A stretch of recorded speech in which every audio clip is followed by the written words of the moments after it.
नवों अधिकार में उन्होंने मोक्ष मार्ग लिखना प्रारंभ किया था और इस मोक्ष मार्ग को लिखने के लिए उन्होंने एक ग्रंथ बनाया, समझे क्या।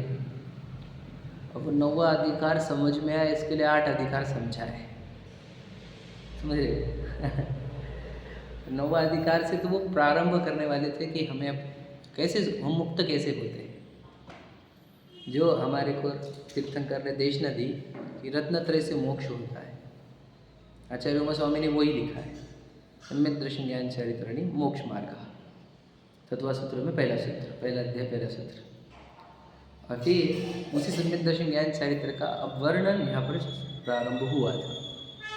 सम्यक दर्शन का ही पूरा वर्णन होते ही आया था कि उनका पता है ना आपको सब स्टोरी, कि उनको तो हाथी के नीचे को चलवा दिया गया, क्योंकि 5वां अधिकार लिखा उन्होंने, सत्य को प्रस्थापित करने वालों को हजारों रिस्क रहती ही है हमेशा, समझ में आएगा।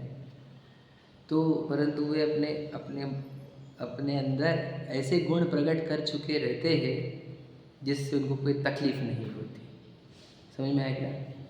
शरीर को कोई डैमेज कर सकता है, हमारे अंदर के गुणों को हमने जो अंदर प्राप्त किया है उसको कोई डैमेज नहीं करेगा, समझ में।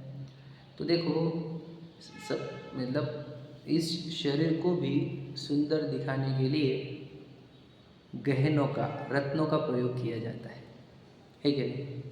लेडीज लोगों का मुख्य श्रृंगार क्या होते हैं, गहने, ऑर्नामेंट्स, है ना। और वो कहेंगे पहले तो रत्नों के, अब धातु के, अब गोल्ड धातु है। समझ में, रत्नों से भी बाहर रहते थे, रत्नों को धातु में ढारा जाता था, समझे। मतलब वो जो बॉर्डर, चेन आदि आदि रहते थे धातुओं की, लेकिन उसके अंदर सेंटर में रहता था रत्न, समझ में। रत्न से सुशोभित होता था। और रत्नों का कैसा रहता था, डायरेक्ट इम्पैक्ट भी पड़ता था पहले शरीर पे, आत्मा पे। रत्न के वैसे रहते ना, कुछ बोलते हैं लोग, कुछ वो निगेटिव बोलते सब। बोलना ये है कि शरीर भी सुशोभित होता है रत्नों से, तो आत्मा भी सुशोभित रत्नों से ही होती है, समझ में आया। उसी के लिए इस सम्यक दर्शन ज्ञान चरित्र को रत्नत्रय नाम दिया। 3 रत्न है ये, समझ रहे। जिसके अंदर ये रत्न है वो आत्मा एकदम सुशोभित है। सम्यक दर्शन सबसे पहला जो रत्न प्रकट होता है आत्मा, समझ में आया। तो जिसके अंदर, जिस आत्मा के अंदर सम्यक दर्शन है वो ही सुंदर कही जा सकती है, और जिसके आत्मा के अंदर सम्यक दर्शन नहीं है तो वो मलिन आत्मा है, कुरूप आत्मा है। कैसी बातें कर रहे, आप तो पूरे आत्मा भगवान है। हाँ, परिणति की ही बात चल रही है, अभी चर्चा पर्याय की चल रही है कि किसकी पर्याय सुंदर, श्रद्धा गुण की पर्याय एकदम सुंदर कैसे लग रही है, क्योंकि उसके अंदर रत्न प्रकट हुआ।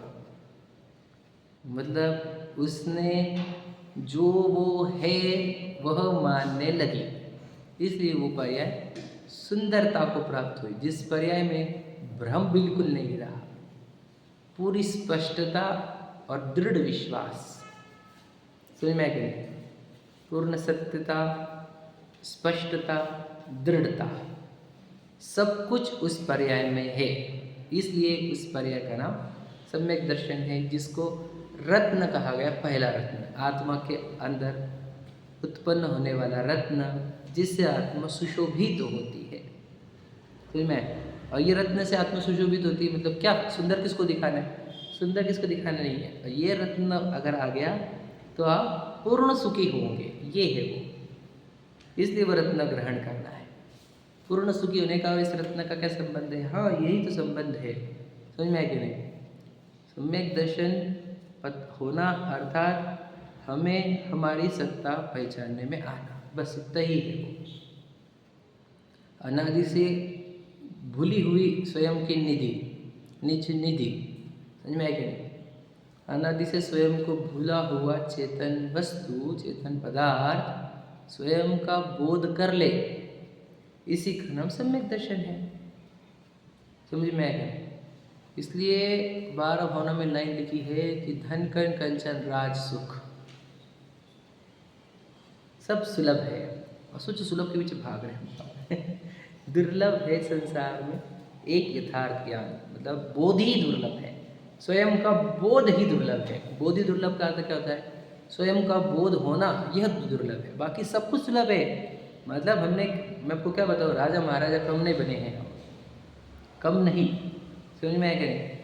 राजा महाराजा हजारों लाखों क्या बता, अनंत बार मुनि जब अनंत बार बन गया तो राजा महाराज की कम बात है। धन कन कंचन राज सुख कम मिला हमारे को, ये सुलभ है क्योंकि भाव परावर्तन में अलग अलग भाव होंगे, वैसे पुण्य प्रवृत्तियों का बंधन भी होगा और इसको सब मिलेंगे, सब कुछ सुलभ है वो। मतलब यहाँ पर कुछ मिल गया तुम्हारे को थोड़ा सा, 2-5 हज़ार लोगों से ज़्यादा, तुम खुद को ग्रेट मान लो, तो भैया यहाँ पर तुमको कितने भी राजघराने में पैदा हो जाए वो कई सुलभ चीज़ें है वो। मैंने एक बार घर बताऊँगा हम सबको मैं बस क्या है, मतलब समझ में ऐसा बुद्धिहीन लोगों के काम है ये। तो एक अपनी पहचान हो जाना, इससे क्या होता है, इससे ये होता कि अब तुझे सुखी किसे करना है एग्जैक्टली वो पता चल जाता है, या फिर सुखी किसे करना है ना पता चले, सुख कहाँ से आता है ये पता चल जाएगा। समझ में आया क्या? मतलब अनादि से पुद्गलों में सुख खोज रहा है, अब वह सुख तू भीतर खोजेगा। सुख कहाँ से आता है ये भी पता चलेगा और अपन कौन है ये भी पता चलेगा। अब ये 2 उत्तर मिलते हैं सम्यक दर्शन में। अब बताओ इससे ज़्यादा और क्या चाहिए हमारे को? अब मिथ्या दर्शन यही प्रॉब्लम है क्या, अपनी वस्तु पता नहीं और सुख कहाँ खोज रहा है, तो पुद्गल में, खुद को पुद्गल माने और पुद्गल की ही कुछ, याद रखना, अवस्था क्रिएट होना उसको सुख मानता है वो। मतलब बताओ हमारा सुख का नाम क्या है? पूरी अनुकूलता बने रहना, मतलब पुद्गलों के ऐसे आकार बनना जो मुझे अनुकूल लगे, दैट इज मेरा सुख। ऐसी भ्रांति में जी रहे हैं हम। पुद्गलों के कौन से संयोग, याद रखना, वो बन भी गया आकार जैसा तू बोल रहा है, मन चाहा, वो आकार वैसा ही बना रहेगा क्या? ये तो समझो, पुद्गल का तो नाम ही पुद और गल है। बोलो, जो पुद और गल स्वभावी है उसकी एक परमानेंट स्टेट चाहता है। समझ रहे क्या कह रहे हो? नहीं समझा? जिसका काम भी जुड़ना और बिखरना है, आप चाहते हो कि ये सब जुड़कर ऐसी परिस्थिति बनाए और वो परिस्थिति बने रहे, तो ये कितनी काल्पनिक बात है। इसलिए पुद्गलों की कोई एक आकार बनना, एक सिचुएशन बनना, इसमें सुख, ये हमारे अनादि की भ्रांति है। तो सुख कहाँ होता है? हमारे भावों में से आकुलता का अभाव होना, इसी को सुख कहा जाता है। मेरे भाव जितने निराकुल उतना मैं सुखी, मेरे भाव जितने आकुलित उतना मैं दुखी। मुझे एक बात बताओ, आप धन भी उसी के लिए कमाते हो, धन नहीं रही तो बहुत आकुलता होती है, ये नहीं है, वो नहीं है, ये चाहिए, वो चाहिए, बच्चों के लिए, उसके लिए, इतनी आकुलता होती है धन नहीं रहा तो धन का भी प्रयोजन निराकुल होने का ही है। समझ में आया कि नहीं? वहाँ पर भी आप निराकुलता ही चाहते हो। अब भोजन टाइम पे नहीं बना तो आकुलता होती कि नहीं होती?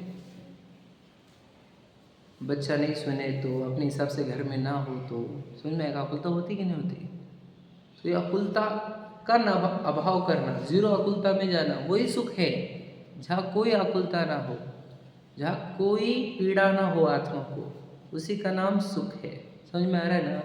तो ये सुख प्रकट कर सकता है कौन? वो सम्यक दृष्टि जी। क्योंकि उसको पता भी चल गया सुखी कौन होगा, आत्मा। और सुख कहाँ से आएगा? उसी में से आएगा। और उसको बाहर सुख खोजने में बड़ी आकुलता होती है और बाहर सुख खोजना बंद करने पर निराकुलता उत्पन्न होती है। इतना स्पष्ट हो जाता है उसके अंदर। मैं आपको बताऊं कि देखो, वो वस्तु इतनी महान है कि वो बोलती है कि तू बस मेरी आराधना कर ले, तुझे जो चाहिए। रविंद्र जी से ही सुना था शायद, दृष्टांत पक्का नहीं पता, कि मुंह दिखाई में तो सम्यक दर्शन है। समझ में? मुंह दिखाई में सम्यक दर्शन है और विवाह में केवल ज्ञान। समझ में आया? कितनी गजब की बात। एक बार तो देख, तो सम्यक दर्शन देंगे हम, मुझे देख एक बार सिर्फ, और तू मेरे अंदर आ गया ना तो ले केवल ज्ञान, ले सिद्ध दशा। कौन बोल रहा है? ये चेतन, ध्रुव शुद्ध चेतन। वस्तु इतनी महान है, मतलब परिणति उसको सिर्फ एक बार देखे तो सही, सम्यक दृष्टि बनती है वो परिणति। सम्यक ज्ञानी बनती है वो परिणति, समझ में। तो ये परिणति हमारी वो ध्रुव को देखते नहीं, पुद्गल को वर्ण करती है, इस मनुष्य शरीर को वर्ण करती है, विकारण बनती है। क्योंकि जिसको वर्ण करेगी परिणति वैसी होगी। सेठ को वर्ण करेगी सेठानी, समझ में कि नहीं। राजा को वर्ण करेगी रानी, और भिखारी को वर्ण भिखारी, समझ में क्या। ये शरीर तो पूरा भिखारी है, क्योंकि इंद्रिया उसके अंदर भिख मांगते रहते हैं। अब इस भिखारी को वर्ण करेंगे परिणति, इस विशाल मैं विशाल हूँ तो बेटा भिखारी बनेगा, ये परिणति भिखारी बने विकार। और मैं चेतन वस्तु अब रानी बनेगी परिणति, समझ रहे। ये होता है सम्यक दर्शन, समझ में आ रहा है। सम्यक दर्शन की महिमा आपको बता रही पूरी तरह, आपके अंदर आ ही जानी चाहिए, समझ में आ गया। अब हम यानी हम याद रखना, सम्यक दर्शन महान नहीं है, मैं महान हूँ, समझ में आया क्या। सम्यक दर्शन की महिमा इसलिए गा रहे हैं कि सम्यक दृष्टि इतना सुखी होता है, इसलिए पहले सम्यक दर्शन की परिणति प्रकट करो, बस ये कह रहे हैं। याद रखना, जो परिणति मेरे पास उसका नाम सम्यक दर्शन है, समझ में आए। 2 गुण की परिणति मुख्यतः से, ज्ञान और श्रद्धान की। भले श्रद्धा नाम ले हम एक का, लेकिन साथ में आते हैं इसके लिए कहा। श्रद्धा गुण की परिणति मुझे वर्ण करे, इसका नाम तो सम्यक दर्शन है। तो वो सब याद रखना, सम्यक दर्शन रिजल्ट है ना, टूल है ज्ञान, समझ में, और टारगेट है ध्रुव, समझा क्या। 3 चीजें बोली, समझ में। टारगेट है ध्रुव, टूल है ज्ञान, और पहले क्या बोला, कुछ बोला आपने। ज्ञान हो गया टूल, लक्ष्य हो गया हमारा ध्रुव, सम्यक दर्शन हमारा समझ लीजिए हम वो रिजल्ट है। जब हमारे टूल से टारगेट का लक्ष्य करेंगे तो रिजल्ट में सम्यक दर्शन आएगा, समझा। फल है सम्यक दर्शन, फल में उत्पन्न होता है वो। यदि हमने सही काम किया तो बताओ, हमारा टूल किसको टारगेट कर रहा है, समझ रहे। टूल क्या, हमारा ज्ञान, मतलब उपयोग। टारगेट किसका किया जा रहा है, बोलो किसका, पुद्गल। अध्रुव वस्तु का, पुद्गलिक वस्तु का, स्पर्श रस गंध वर्ण वाले, मलमूत्र वाले, ऐसे वस्तु का लक्ष्य हो रहा। तो रिजल्ट में क्या आ रहा, बोलो रिजल्ट में क्या आ रहा है। रिजल्ट में आ रही है वो, बोलो भिखारी पर्याय। कोई से भिखारी वर्ड यूज करते हैं आप, बुरा लगता नहीं कि आपको। जस्ट बताओ क्या होता है तो वही है ही तो वही, मतलब सुख खोज रहा है ना किधर, बाहर जो सुख खोज रहे। मुझे बताओ कुशील क्या होता है, पता है सबको। निश्चय कुशील क्या है, बोलो निश्चय कुशील क्या है। अपनी वस्तु छोड़कर कोई वस्तु का आकर्षण कुशील ही है, और ये एक्चुअल में ये कुशील है, वो तो व्यवहार कुशील है ना। हम कुशील नहीं करते, हम कुशील। मुझे तो ब्रह्मचर्य, उत्तम ब्रह्मचर्य किसको कहा, मुनिराज। तो ब्रह्मचर्य मतलब मुनिराज जब आत्म ध्यान में लीन रहते हैं तो तब ब्रह्मचारी है, समझ में आए। तब तक सब कुशील वाले, किसी बात है सही है कि नहीं। बाकी सब कुशील वाले, चौथे पांचवे हाँ, पहले वाले किसी बात कर रहे थे सब कुशील वाले, सच बता रहे हम आप। पहले वाले भी कुशील वाले, चौथे वाले पांचवे मुनिराज जो आत्म ध्यान में नहीं है वो भी, क्योंकि जो उपयोग ध्रुव अपने वस्तु में रहेगा, अपनी वस्तु में रहे तो वो सुशील है, नहीं तो सब कुशील है। रूल है ये, अब मानो नहीं मानो चलो आप। क्योंकि देखो आपको जरूरत किसकी है ये बता, दृष्टा देखो घर में तेरी पत्नी ना क्यों इधर उधर मुँह मार रहा भाई, तो मैं क्या। तो जैसे जब अपने पास अपनी वस्तु है तो क्यों इधर उधर मुँह मार रहे हम। नहीं मेरी वस्तु में ज्ञान ही नहीं है, नहीं मेरी वस्तु में सुख ही नहीं है। अरे तुझे पता नहीं ना बेटा, सब कुछ उसी में से आता है। तुझे याद रखना, तुझे विषयों का सुख, प्रश्न है चलो बहुत इंपॉर्टेंट, विषयों का सुख विषयों में से आता कि नहीं आता। ये तो बहुत इंपॉर्टेंट क्वेश्चन है ये भैया, समझे क्या।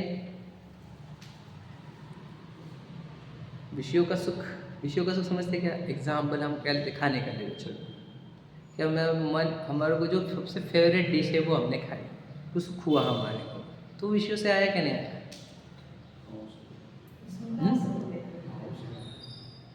उसमें सुख नहीं है सच में? सच में का उत्तर दो। बोलो, आता कि नहीं? अब उनके भावों में आया सुख, वस्तु में से, विषयों में जुड़ने से आया। बिल्कुल सही बात है। बोलो, कहाँ से आया? विषयों में से आया कि नहीं आया सुख? हाँ, फिर राग में सुख आया क्या? फिर कहाँ से सुख आया? उसका लोकेशन बताओ। एक बात बताओ, सच, पहले सच सच बताना, सच्चाई में वहाँ पर सुख का अनुभव होता कि नहीं होता? इतना बोले सिर्फ। पहले तो हाँ, आप जो बोल रहे हैं बराबर है। पहले एक उत्तर दो कि वहाँ पे सुख का अनुभव होता कि नहीं होता? अरे जिनवानी वाला मत बोलो तुम, जिनवानी के सामने वाला उत्तर मत दो, रियल वाला उत्तर दो। ये तो जिनवानी के सामने बोलते हैं आप। होता कि नहीं होता? होता है। अरे वो सच्चा झूठा बात करेंगे। तुझे तो वहाँ पे सुख जो हुआ वो कैसे क्या हुआ?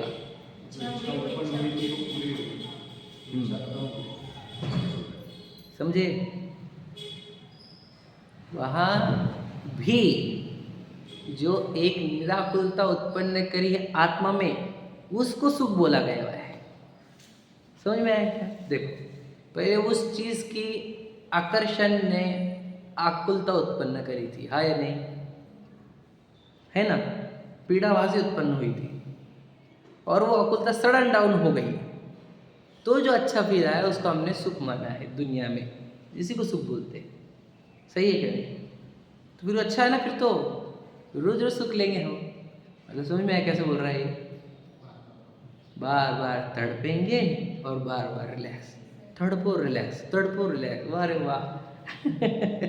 तो तू डायरेक्ट रिलैक्स क्यों नहीं रहता? तड़पना जरूरी क्यों है? तड़पना क्यों जरूरी है? फिर क्या मजा है संसार का? है ना? अप्स एंड डाउन्स नहीं रहेंगे तो क्या straight line is equal to dead, death. समझ में आया? तो बेटा तुझे आज तो याद रखना, तुझे डिमांड हुई, तू तड़पा और तुझे मिल जाता है क्योंकि पुण्य प्रकृतियां साथ में चल रही है, तुझे पता नहीं है ये। याद रखना, इच्छा के अनुसार कोई भी चीज मिल गई, इतनी सी भी, तो वो सब पुण्य प्रकृति देती है, साता वेदनी को उदय देता है उसको, या फिर बाकी की और 93 प्रकृतियां कर्मों की, वो सब वे देती है। और याद रखना, आज तो तुझे मिल गया तो तू सुख की कल्पना कर भी लेता है। तुझे पता है अनंत जीव राशि ऐसी है जिनको जो जो इच्छा होती है वो पूरी नहीं होती है, फिर वहां पर क्या कर लेगा तू? तो भी तो बोल रहा है कि तड़प रहा है, मिल रहा है, अच्छा है, अच्छा तो चल रहा है, अच्छा है। तुझे अगर ये आदत लग गई तो याद रखना, कल चल के चीजें नहीं मिलेगी तो तेरी हालत क्या होगी ये बता? फिर क्या होगा? फिर तो याद रखना, अखंड एक इच्छा और दूसरी इच्छा तीसरी इच्छा, एक साथ हजारों इच्छा टारगेट करेगी और एक भी चीज पूरी नहीं होगी, तो फीलिंग क्या होगी ये बता? कैसे तड़पेगा? या सोचो, भूख भी लग रही है, प्यास भी लग रही है, गर्मी भी लग रही है, समझ में? ये तो मनुष्य की बात कर रहा हूं मैं। कोई अटैक करने को भी आ रहा है, समझ में? कोई गालियां दे रहा है, कोई चीख रहा है, समझ में? कोई बाण मार रहा है, अब क्या करेगा तू ये बता? कैसा फील हो रहा है अब? युद्ध में मनुष्य के प्रयोग, तिरंजों में क्या क्या होता है पता है आपको? कोटि जीवते जात न बने, समझ में कि नहीं? तो ये कहना है कि ये जो सुख की भ्रांति तुझे जो हुई है विषयों में, वो भी आत्मा में से ही आता है। आत्मा की निराकुल स्टेट को ही सुख बोला है तूने वहां पर भी, समझ में आ गया? तो बाहर तो सुख खोजना, पुद्गल में सुख खोजना मूर्खता है ये। तुझे ऐसे लग रहा है कि पुद्गल का आश्रय लेने पर निराकुलता आती है, तुझे वो पता नहीं ना, डायरेक्ट भी निराकुलता रहती है। जहाँ अंदर पीड़ा ही ना हो, मतलब देह से मोहित ना हो, तो अंदर पीड़ा उत्पन्न होना बंद हो जाती है, तो निराकुलता ही निराकुलता चलती है और आनंद ही आनंद बहता है। तो देह में एकत्व करता है, फिर तुझे इच्छा उत्पन्न करता है, फिर वो तड़पते रहता है उधर से। समझ में आएगा नहीं? पूरे जीवन भर तू कर क्या रहा है बता? एक एक इच्छा होती है उसको पूरा करते जाता है। मतलब जैसे घर हुआ, गाड़ी खींची, गाड़ी हुई, नहीं बाड़ी की बाड़ी, लाड़ी, समझ में? चलते रहो बस, समझ में आ गया? इसलिए सम्यक दृष्टि ही जीव ऐसा रहता है जिसको समझ में आ जाता है बेसुख का लोकेशन आत्मा, आत्मा की निराकुल दशा। निराकुल दशा मतलब कब निराकुल रहता हूँ मैं? स्वभाव रूप रहता हूँ तो निराकुल, मतलब जानने देखने रूप रहना, वो मेरी निराकुल दशा है, वही सुख है। और जहाँ मैं मोहित हो जाता हूँ और राग द्वेष करना चाहता हूँ, वो मेरी आकुलता दशा है, वही दुख है। इतना पक्का हो जाना, ये हमारा सम्यक दशा है, और ये तो हो ही जाना चाहिए। और ये नहीं हो रहा तो फिर बताओ, मैंने बताया ना पंचम काल कहाँ लगा। पंचम काल लगना मतलब क्या है? जब पुद्गलों में सुख खोजना प्रारंभ हुआ उसी को उसका नाम पंचम काल है। जहाँ अनंत जीव पुद्गल में से सुख खोजते हैं उसी का नाम पंचम काल है। समझ रहे कि नहीं? कितने जीव है पुद्गलों में सुख खोज रहे। अब देखो कितने मनुष्य है पंचम काल जब से लग गया भगवान महावीर के बाद से लेकर अभी तक, समझ लीजिए कितने मनुष्य हुए सुख किधर खोज रहे सबके साथ। मनुष्य की बात कर रहा हूँ, तिरंज की तो क्या दशा करे बेचारे, उनको तो पुद्गल में ही खोजना पड़ेगा क्योंकि असंगी मैक्सिमम असंगी वो भी समझते नहीं हैं। समझ में आ गया? तो मुझे बताओ ये जितने मनुष्य है ये सब के सब सुख कहाँ खोज रहे हैं? और मैं भी उनमें से एक हूँ। बता, यदि मैं आत्मा में सुख खोजता तो पंचम काल में जन्मता ही नहीं मैं तो। समझ रहे कि नहीं? तो ये समझ में आना कि वो सुख पुद्गल में से आएगा नहीं, पुद्गल वस्तु सुखी होगी नहीं, जीव वस्तु में सुख आता है, उसकी निराकुल दशा, उसका स्वभाव रूप परिणमन वह सुख रूप है, बाकी सब कुछ दुख रूप है। समझ में आ गया? ये हमारे पक्के हो जाने चाहिए। फिर ऐसे सम्यक दृष्टि जीव के 8 अंग प्रकट होते हैं, वो हमने चर्चा छेड़ दी है हमने। समझ रहे? ऐसे ही जीवों को भावना होती है। बोलो कौन सी कि मुझे किसी का भय नहीं। किस बात का भय? कौन सी चीज़ जाएगी मेरे से? सुख थोड़ी जाता मेरे से, मेरी वस्तु जाती नहीं, मेरे गुण जाते नहीं, मेरी परिणति जाती नहीं किसी से, तो भय नहीं। समझ में? फिर ना फिर कोई इच्छा, मुझे किसी का द्रव्य नहीं चाहिए, किसी का गुण नहीं चाहिए, किसी का पर्याय नहीं चाहिए। समझ में? तो निशंकित निकाम निर्विचिकित सब अपने द्रव्य गुण पर्याय परिणाम रहे, बराबर योग्य परिणाम रहे। किसी की बोलो, किसी की कोई ग्लानि नहीं, किसी की कोई मतलब द्वेष नहीं। और जो अपने द्रव्य गुण पर्याय पता चल गए, पर द्रव्य के द्रव्य गुण पर्याय पता चल गए, देह की पर द्रव्यता समझ में आ गई, तो हमारी अब अमूढ़ दृष्टि क्रिएट हुई। समझ में? देह पौद्गलिक द्रव्य, स्पर्श रस गंध वर्ण गुण और उनकी स्पर्श रस गंध वर्ण वाली पर्याय, ये है ये शरीर। समझ में? इसके ऊपर कुछ है नहीं शरीर, उसका एक अंग उपांग जितने कुछ है वे सब जड़ता से भरे हुए हैं। उसके भीतर में चेतना रूप, ये मेरा अमूढ़ दृष्टियाँ।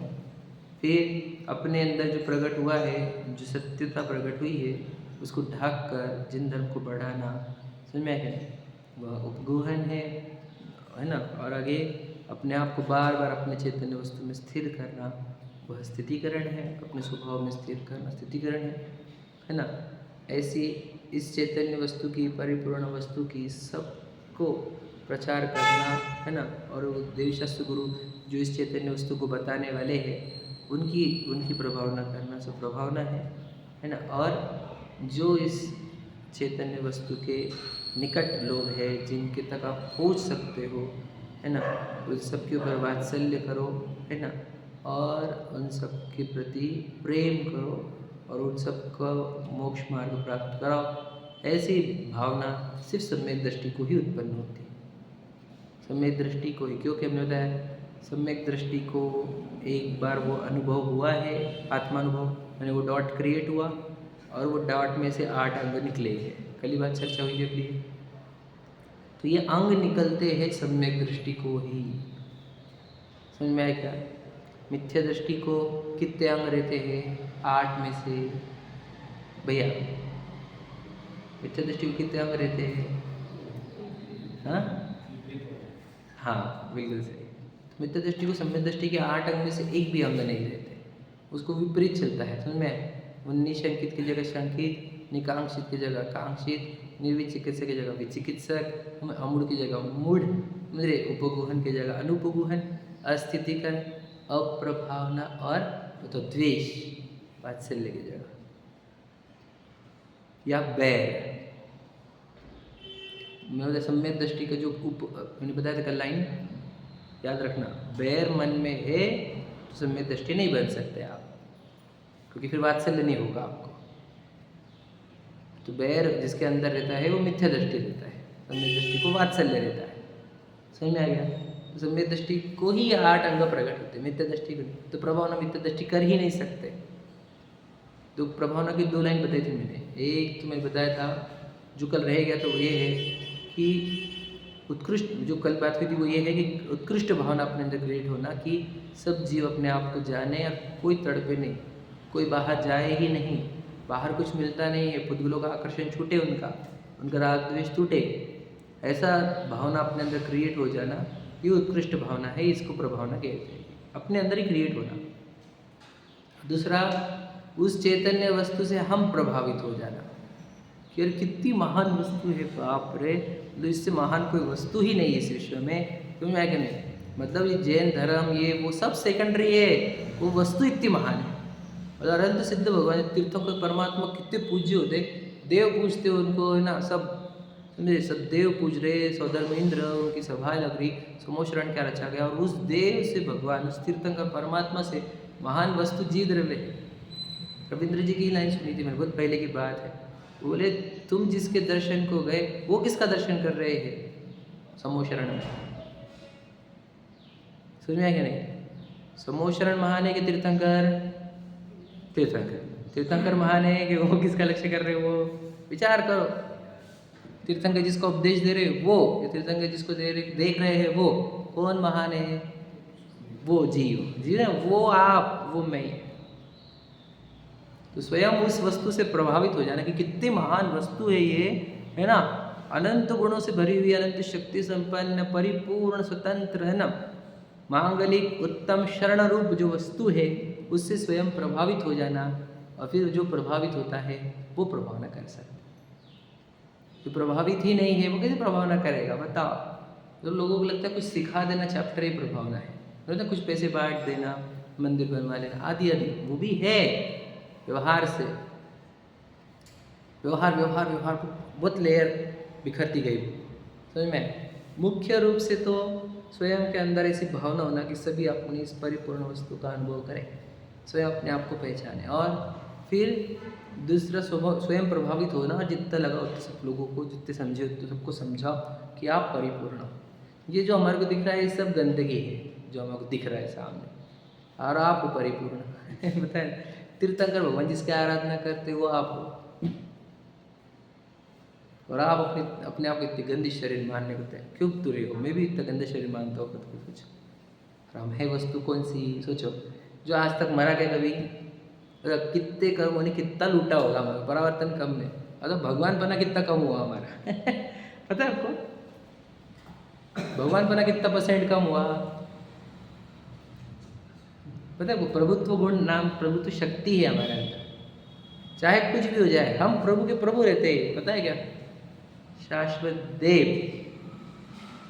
नहीं देखा निज शाश्वत देव, ये लाइन है ना पूजन में, शाश्वत देव हूँ मैं, है ना, समझ में आया? कौन है ये नहीं, आप एकदम पक्का करो इस बात को। और ये आपको मेरी बात लग रही होगी ऐसी ऐसी, यही मोक्ष मार्ग प्रकाशक सिखाना चाहता है, यही तीर्थंकर परमात्मा की प्रतिमा सिखाना चाह रही है, वही समोशरण में सिखाया जाता था, अपनी वस्तु। और ये जिन शासन की महानता है वो अपने को अपने वस्तु तक पहुंचाता है, किसी के आश्रित नहीं रखता। समझ में आ गया? यही जिन शासन की सबसे बड़ी महानता है। यहाँ पर कोई गुरु कोई शिष्य नहीं, कोई देव कोई शिष्य नहीं, कोई पूजक का पूज्य नहीं, समझ में कि नहीं? कुछ नहीं, सब अपनी वस्तु, अपनी अपनी वस्तु की आराधना करेगी, बस यही जिन शासन। हाँ, खुद को दीनहीन मानना नहीं, बिल्कुल भी एक कण भी नहीं मानना। वो दीनहीन उस शरीर को देखकर बोल रहे हो आप, संयोगों से देखकर, संयोगों को लक्ष्य करके बोल रहे हो, है तो सब भगवान। स्त्री शरीर, स्त्री शरीर, क्या स्त्री शरीर, शरीर साथ में, हम तो जीव है, तो जीव है ना, बूढ़ा नहीं ना, पतला नहीं ना, मोटा नहीं ना, काला नहीं ना, गोरा नहीं ना, हैंडल वाल नहीं ना, सहित वाल नहीं ना, कुछ नहीं हूँ मैं, पागल, मैं जीव हूँ बस। समझ में? अनादि ना पंचेंद्रिय हूँ न मनुष्य हूँ, समझ रहे ना? ये समझना अन्य दर्शन है। चलो हम अपनी लाइन कंप्लीट कर लेते, चैप्टर कंप्लीट करते। 338 पढ़ा, कल हमने पढ़ा था अंग प्रकट होते हैं। 339 देखो, समाधान से पढ़ता हूँ। जैसे मनुष्य शरीर के हस्तपाद आदि अंग कहे जाते हैं, वहाँ कोई मनुष्य ऐसा भी हो जिसके हस्तपाद आदि में कोई अंग ना हो, वहाँ उसके मनुष्य शरीर तो कहा जाता है, परंतु उन अंगों बिना वह शोभायमान सकल कार्यकारी नहीं होता। उसी प्रकार सम्यक्त्व के निशंकित आदि अंग कहे जाते हैं, वहाँ कोई सम्यक्त्व ऐसा भी हो जिसके निशंकित तत्व आदि कोई अंग ना हो, वहाँ उसके सम्यक्त्व तो कहा जाता है, परंतु उन अंगों के बिना वह निर्मल सकल कार्यकारी नहीं होता। समझ में आ गया? अब दृष्टांत, तथा जिस प्रकार बंदर के हस्त पादादिक अंग होते परंतु जैसे मनुष्य को होते हैं वैसे नहीं होते, उसी प्रकार मिथ्या दृष्टि के भी व्यवहार रूप निशंका अंग होते हैं परंतु निश्चय सापेक्षा सहित सम्यक के होते हैं वैसे नहीं होते। देखो बंदर का दृष्टांत दिया मैं, बंदर मतलब कौन बोलो, फर्स्ट कॉपी काय की मनुष्य की समझ में समझ में, मिथ्या दृष्टि के 8 अंग फर्स्ट कॉपी रहते हो, वो समझ में। मैं आपको बताता हूँ, भगवान जी की पूजा कौन करता है पता है? सम्यक दृष्टि करता है, और मिथ्या दृष्टि कॉपी करते रहते हैं उसको। जैसे मिथ्या दृष्टि कॉपी करते करते किधर फंस गए, किधर चले गए, कुछ पता नहीं उनको कि सम्यक दृष्टि क्यों आया था यहाँ पर, क्या बोला उसने यही बोला था, आपने पढ़ा, वो वही बोलता है तो समझे नहीं वो क्या बोल रहा है, वो अंदर से बोल रहा है। बताओ अभी सब जन बोलते जन्म जरा मृत्यु नाश ना, एक को भी जन्म जरा मृत्यु नाश करने की नहीं, बिल्कुल भी करने की किसी को। अब सम्यक दृष्टि बोलते तो हम भी बोलेंगे, ऐसा हो गया वो, समझ में। पूजन सम्यक दृष्टि का अंग है, वही सच्चे सही तरीके से दर्शन करता है, वही सही तरीके से बात करता है भगवान जी के सामने, उनकी स्तुति सही तरीके से करता है। तो मिथ्या दृष्टि क्या करते हैं, कॉपी करते हैं, सीधी सीधी बात है। तो 8 अंग सम्यक दृष्टि की होते हैं, मिथ्या दृष्टि कॉपी करते हैं।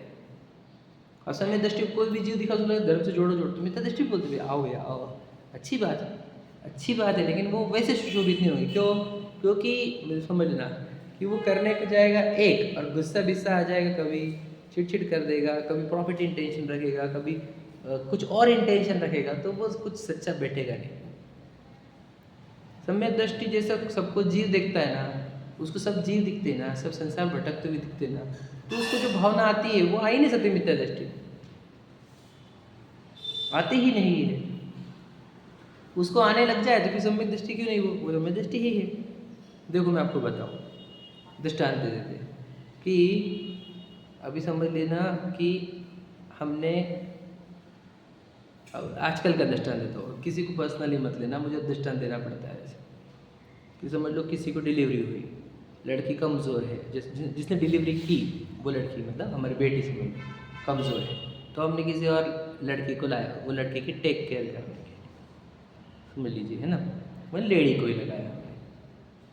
तो वो लेडी को उस बच्चे के प्रति वैसे भाव उत्पन्न होते हैं क्या, सबको पता है भाव उत्पन्न। अब ये जो बच्चे जिसने डिलीवरी दी है उसको जो भाव होते हैं, और वो जो टेक केयर करने को आई है उसके भावों में, अब देखो दोनों सेम क्रिया करेंगे उस बच्चे के साथ, भैया समझ रहे क्या? ये नहलाएंगे तो वो भी नहलाएंगे, एक कपड़े पहनाएंगे तो वो कपड़े, वो पोटी सॉफ्ट कराएगी, ये भी करेंगे। आप समझ लेना पूरी क्रिया सेम A to Z।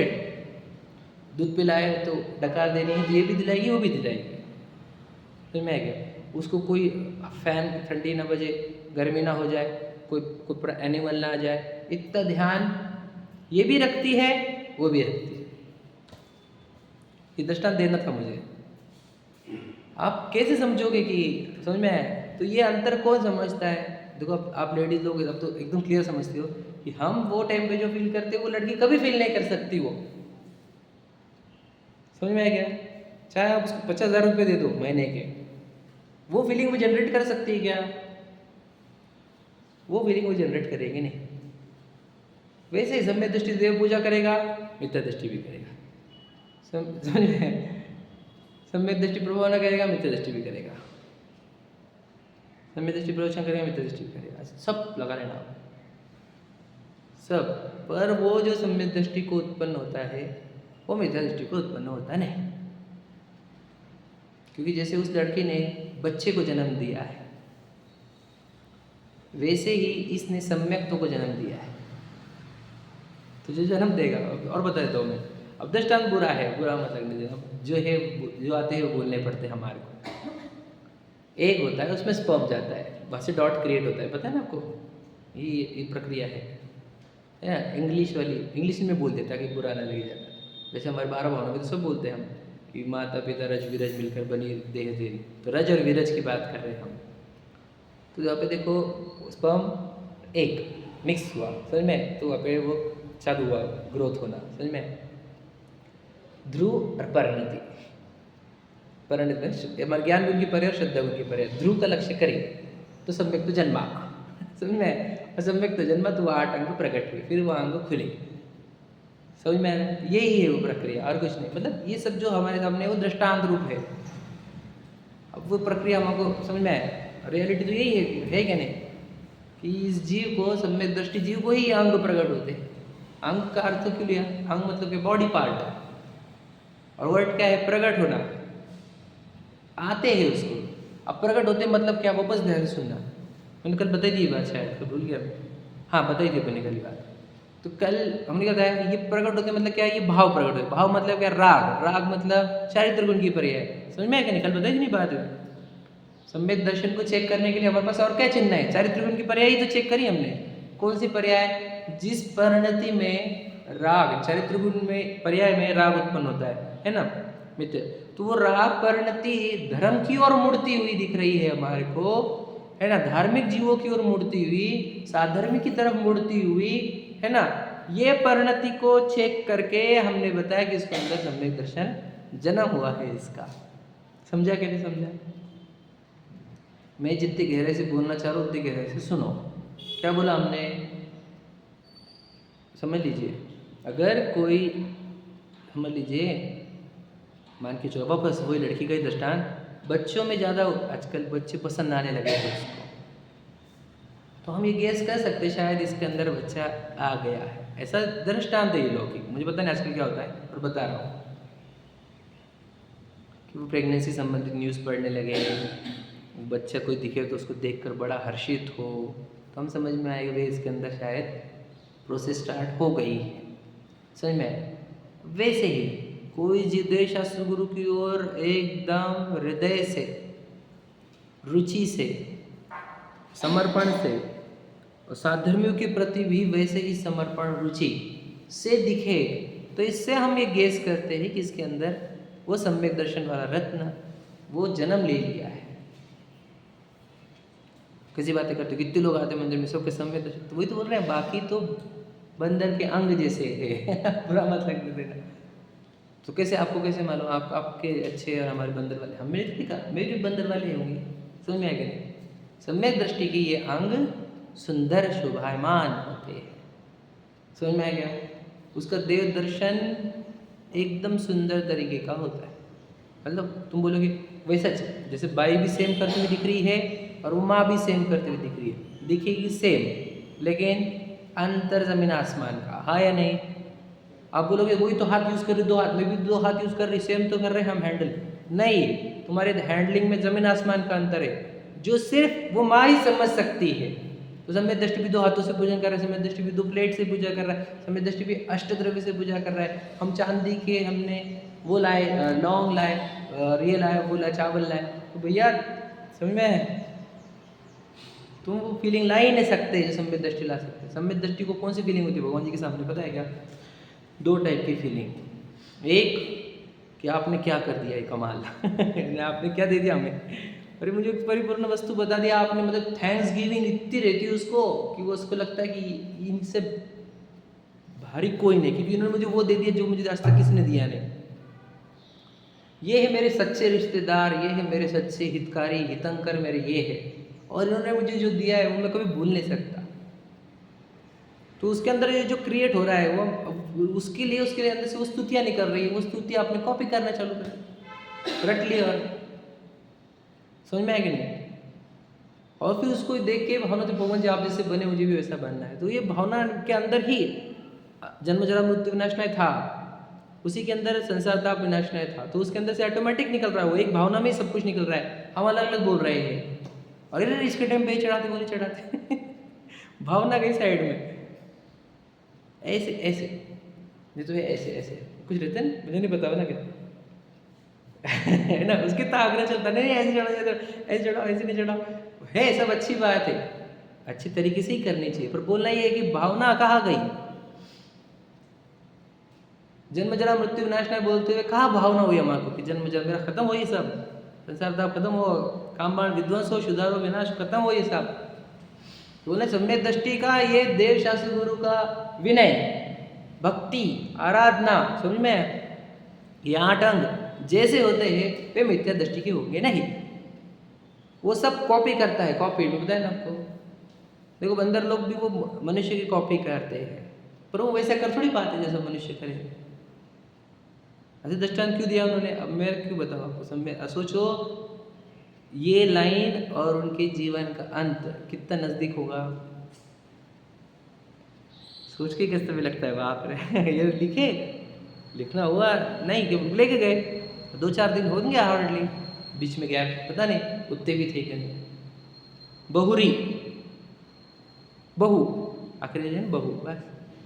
और अब देखो 2 दिन बाद क्या है।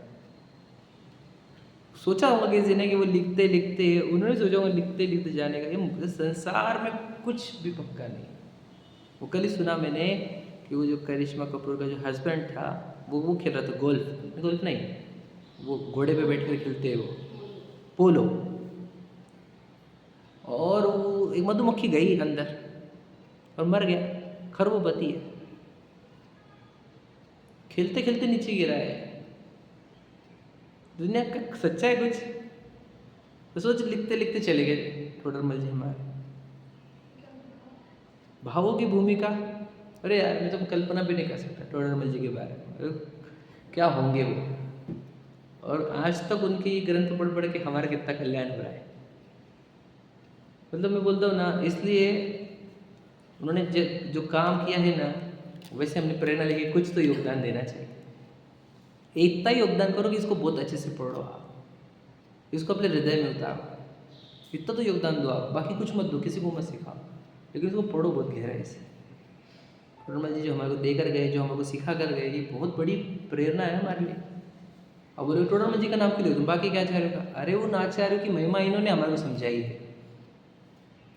वो क्या बोल रहे थे समझना नहीं था हमारे को, ये समझा कर गए ना हमारे को, इसलिए हम बोल रहे हैं। हम समझ में आ गया। उन आचार्यों की महिमा आती है हमारे को टोडरमल जी को पढ़ते पढ़ते। तीर्थंकर की महिमा आती है, टोडरमल जी ने हमको सरल भाषा में समझाया है। समझ में आ गया।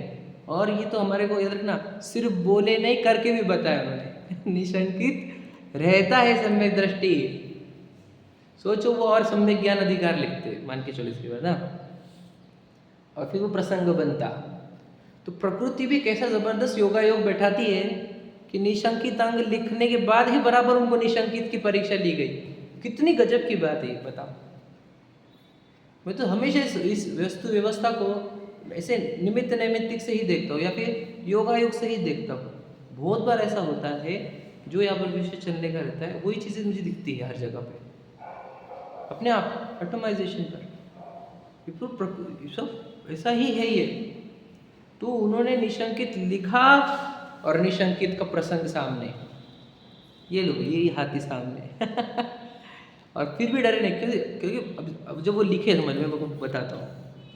उनका ऐसा था, वो लिखते थे और वो शायद वो ब्रह्मचारी कौन थे, वो पढ़ते थे, प्रूफ रीडिंग करते थे। कौन से याद है किसी को? नहीं पता? पढ़ा करो, मैं नाम बोलता हूँ। वो नहीं क्या, वो उनके बहुत दिन तक टोडरमल जी को ढूंढ रहे थे। फिर उन्होंने सेठ लोगों को बोला कि भाई इनको जॉब के लिए बाहर जाना पड़ रहा है, इनको यहाँ पर इतने अच्छे विद्वान हैं, ये पता है ना, रायमल जी।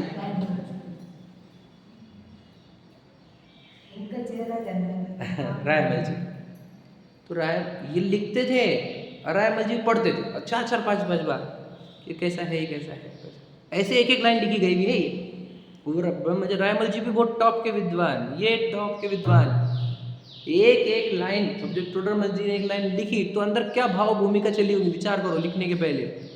और उन्होंने देखो शब्द भी कैसे चुने हैं, भय का अभाव तथा तत्वों में संशय का अभाव सुनिशंकित तत्व है, पढ़ा ना अपन ने। दो लिखे हर जगह पर, एक निश्चय व्यवहार सब जगह ऐड किया उन्होंने। तो ये दो चीजें लिख लिख कर, मतलब सोचो वो भाव भूमिका में उतना सब कुछ चल रहा था। ये सब कॉपी पेस्ट हुए वाले नहीं। टोडरमल जी की खासियत ये है, उन्होंने जो जो सीख लिया था वो उन्होंने लिखा है यहाँ पर। देखो समय बहुत हो गया, तो बता देता हूँ आपको। देखो आजकल की भाषा में बात करूँ, एक गूगल सर्च इंजिन था आज तक, अभी एक AI आया है। तो गूगल सर्च इंजिन क्या रहता है, आप सर्च करो उसके ऊपर how to make this, how to create this, तो वो जहाँ जहाँ पर वेबसाइट है ना, वहाँ के वेबसाइट के कलेक्शन ला के देता है आपको। अब ये पढ़ो आप, ये होता है गूगल। समझ में आ गया? रेफरेंस ढूंढ के वो ला के देता है, वो वेबसाइट खोल के देता है, आप खुद पढ़ो, हमने दिमाग लगाएंगे। समझ में आ गया? और AI क्या रहता है, इन सबको पढ़कर ये करो आप सबका, उत्तर निकाल वो सब पढ़ लेता है पूरा के पूरा सेकंड्स में, तो मैं और वो आंसर निकाल के देता पूरा, सब वेबसाइट का कंक्लूजन निकाल के कॉमन सोल्यूशन निकाल के एक सोल्यूशन देता है। ये होता है एआई। तो मैं क्या तो टोडरमल जी अपने एआई से पूरे ग्रंथों का सार निकाल करके दिए उन्होंने। देखो कहीं से कॉपी नहीं की, एक लाइन। आत्मिक इंटेलिजेंस का प्रयोग करके ये लिखा हुआ है, याद रखना। तो पूरे ग्रंथों का सार निकाल करके उन सब में से कॉमन थ्रेड निकाल करके आत्मा नाम के कंसेप्ट को यहाँ तक पहुँचाया हुआ है उन्होंने हमारे। समझ में क्या ऐसा मैं भी पहले ऐसे ही था, रेफरेंसेस ढूंढता था इधर का इधर का उधर का उधर का उधर में, इन्होंने ये बोला उन्होंने बोला, भोजन रहते इन्होंने ये बोला, वो सब कब तक बोलेंगे किसका किसका, खुद विचार करने लग जाओ। अब अपने विचार से निकालो इन चीज़ों को। फिर मैं क्या तो रेफरेंसेस ही ढूंढेंगे हम, किसने क्या बोला किसने क्या बोला, हम सोचेंगे हमारे अंदर से क्या निकल रहा है और वो बोलो जो अंदर का है, हृदय का है, आत्मा का है। समझ में आएगा। तो कहना ये है टोडरमल जी ने पूरा समय सार जी वगैरह सब जितने शास्त्र इतना पढ़ा था उन्होंने, सबका निचोड़ निकाल करके ये दिया है हमारे, और वो हमारे भाग्य में आया।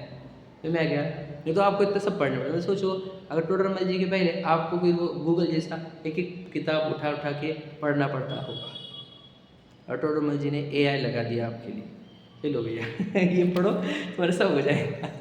सोच आपको पता नहीं होगा, गूगल से पढ़ते जाओ तो इतना पढ़ना पड़ता है भयंकर, और ऐसे एकदम शॉर्ट में वही है ये ग्रंथ हमारे इतने हमारे पास, ये एकदम शॉर्ट है। ठीक है चलो सम्यक तो के 25 दोष पढ़ते हैं, उसको कंप्लीट करना है हमारे को।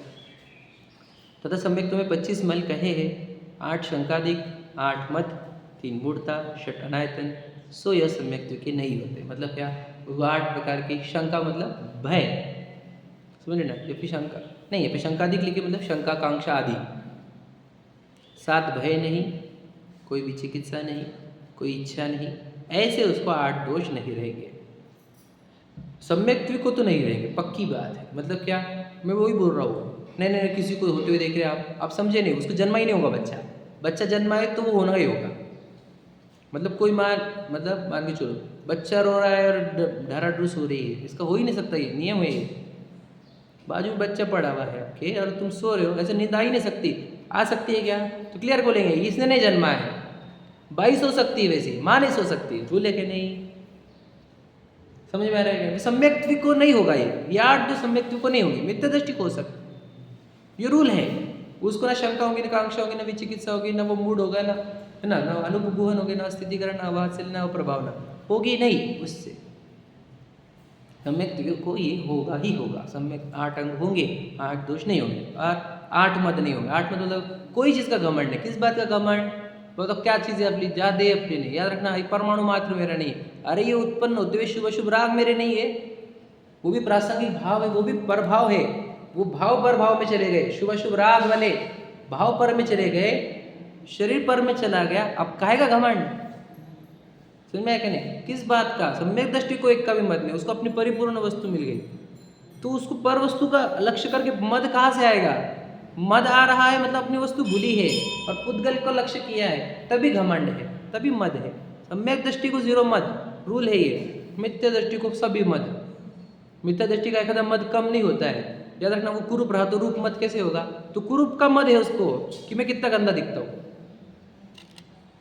समझ में 8 मद पूरे रहते हैं मिथ्या दृष्टि को, और सम्यक दृष्टि को 0, क्योंकि वो अपने आप को पहचान चुका है, अपनी सत्ता पहचानता है वो, है ना। इधर अमूर्तिक सत्ताओं में काय का ना रूप है मेरा, न बल है, और ऐशोपशम ज्ञान है, वो भी कोई खास नहीं है, चिल्लर ज्ञान है वो, उसकी भी कोई औकात नहीं, थोड़े दिन में खत्म हो जाता है, तो उसको भी मत नहीं रहता उसको।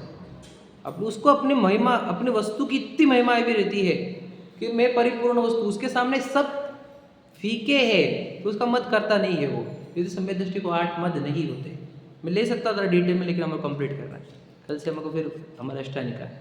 3 मूढ़ता, मूर्ख तो बिल्कुल नहीं रहेगा, न देव मूढ़, ना पाखंड मूढ़, न लोक मूढ़, मूर्खता नहीं, तो चर्चा कर लो।